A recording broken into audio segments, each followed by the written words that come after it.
And make sure you check out Ocho's latest new soccer podcast, The Late Run. That link is pinned in the chat. The first episode dropped today.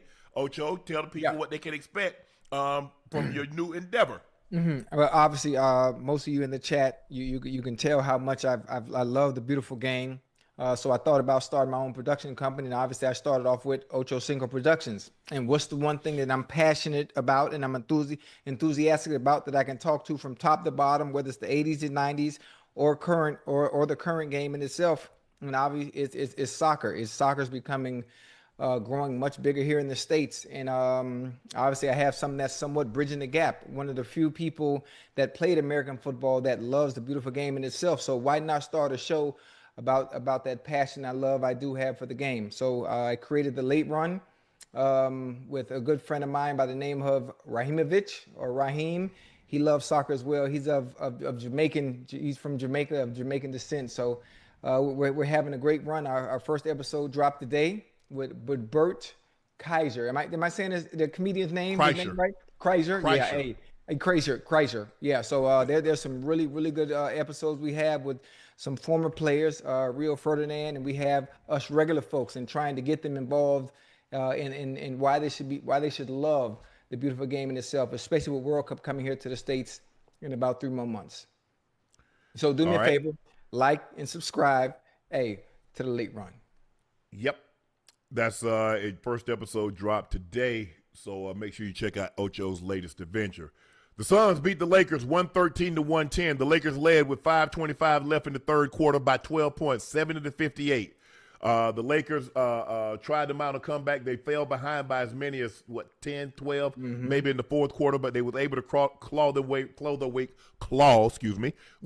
back into the ball game. Tied it up late on Austin Reeves 3, but again, the problem that befalls the Lakers every single time, they can't guard anybody off the dribble. If you notice tonight, they put Luka in the pick and roll. Yep. That's what everybody does. Because so now when they go by him, so just like that last play of the game, they have Luka one-on-one with Grayson Allen. Grayson Allen beats him off the dribble. Now LeBron comes to help. He passes to the guy that LeBron's supposed to be covering. Wide open. Austin Reeves rotate. Now he leaves Royce O'Neal wide open for a three.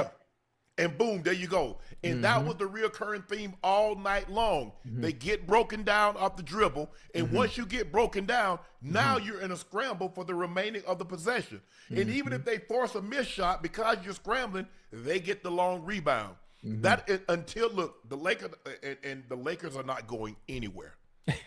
And I told you that Ayton, DeAndre Ayton is not a good he's not good if you're trying to win a championship. Right. If you want to fill out a roster and have a 7-footer, he's your guy. 23 minutes, 2 points. 2 points. Hey, and obviously from watching the game, a little bit of knowledge I do have, with my knowledge really growing with the game of basketball, not only do they not play defense, the bench, they're not getting enough for their bench.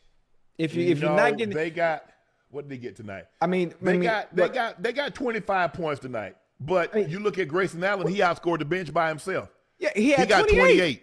Yeah, so that alone in itself, if you're not going to play defense, at least something has to make up for it in other areas, especially with Luka getting beat the way he does, in that pick and roll. So that's the formula to beat the Lakers from now on.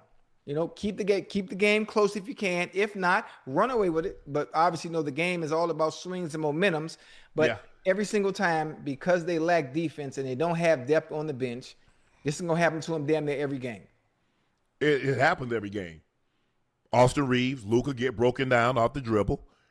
Everybody's compromised from that point on. If you notice, they keep Luka in the pick and roll, no matter, and they try to hide him because at first he was up at top. They try to play a zone. Right. Well, now you can't, because if you play him in the zone, they're going to come pick him. So now they try to put him in the back. Right. They try to hide him, and they just can't. You can't. He's out there. He's out there. And those 41 points and those points, when you don't play defense, it is not that somebody might be getting 41, but the guys that he's guarding when they put him in the pick and roll. Right. I don't like the way they're using LeBron. LeBron stands in the corner, or he gets the ball at the horn. So, in other words, if Marcus Smart or Austin Reeves have the ball, he'll come gets the ball at the middle of the free throw line or the top of the key. That's what they call the horn. So he gets the ball there, and he looks to make up that. Well, It's just bad. It's bad basketball. They just. I don't know. I just don't. I don't see it getting any better. They just don't have guys. The guys make bonehead plays. Marcus Smart has the ball. He's walking it up like he has 30 seconds. Bro, you know you only got 80 seconds to get the ball across goddamn on half court. You walk the ball up. Vando comes in the game, and he like a blind dog in a meat house. He jumping. The guy fakes him up. Bro, why you leaving? The guy's terrible. He can't even make free throws. What makes you think he's going to make a three? You foul him on a three-point shot. Luckily, he missed 2 of the 3. Hey. The shots. Wait, hold on. You got to rewind that. He came in the game like a black dog, what? In the meat house. He smelled the meat. He can't see nothing. And the thing is that because you compromise the defense, y'all see it. I'm not look. The thing is that when you have 3 guys really that can't play defense, it's hard to win games. Because the team's going to get great shots every time down the court. Right. They don't have to take a bad shot because all you got to do is just swing it once. You're going to get a great look. Swing it twice, you're going to get an even better look. Swing it a third time, you've got a great look. And that's what we see all the time. I mean, the way obviously the Lakers are top heavy with their best 3 players, obviously LeBron, Luka, and Austin Reeves. So in order for them to win games, because they're so bad defensively, they have to be super duper efficient on offense. Yes. Super duper efficient because of their compromise on defense, no matter what you try to do. You say they have Luka up top, they put him in the pick and roll. They try to hide him in the back, and they I mean, it's a weakness. Still find him, Yeah, they still find him. So I'm not sure what they're going to do. They don't have enough depth also on the bench to obviously help with the scoring and also play defense. No. In order for them to win games, Luka's going to have to do what Luka normally does. But Austin Reeves and LeBron is going to have to be somewhere in the mid-20s also, with the other guy somewhere around 18 to 20. Right. When you get Luka at 41 and you get Bron 15 points, you get Austin Reeves 14 points, you get DeAndre Ayton got 2 points, no blocks. You're 7 foot tall, you're the tallest guy on the court. You got out rebounded, you got out assisted, you got out shot blocked. I mean, they stole the ball better than you did.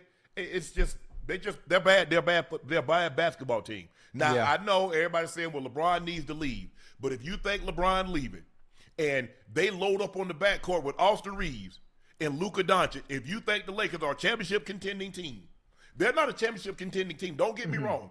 They're not a championship contending team with LeBron. They're not.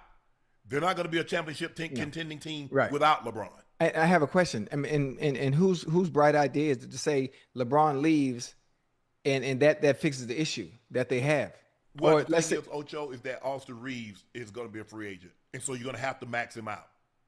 You already got Luka on a max contract. Austin Reeves is going to get $200 million.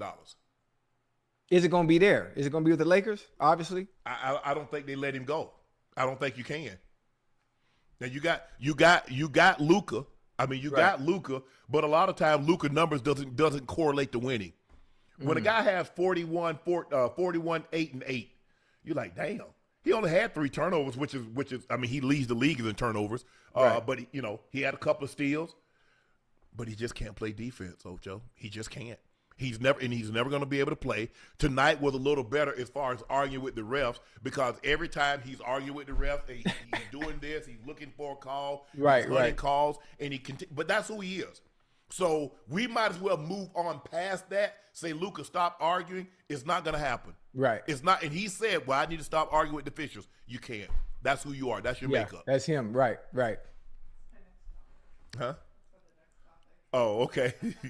NBA's analyst Zach Lowe recently called out Luka over his constant complaining with the refs, saying, are you playing one-on-one with the refs or are you playing a game? It's every single possession. Now it's completely out of control. It's back to the Dallas level. It's just unwatchable. This comes in the evening that Luka is leading the league in scoring, 32.5 points per game, and getting to the line almost 11 times per night, which is the most in the NBA. I mean, I don't get it, bro. So what, you want to shoot 20 free throws tonight? I mean, that's crazy for whoever just wrote that and said that is becoming unwatchable, watching one of the greatest players, obviously, in today's game, and saying he's unwatchable. simply because he argues with the refs? That's all he does, though, Ocho. You can't every time you miss a shot say I got fouled. That's the reason I missed. Right. If you watch Luka.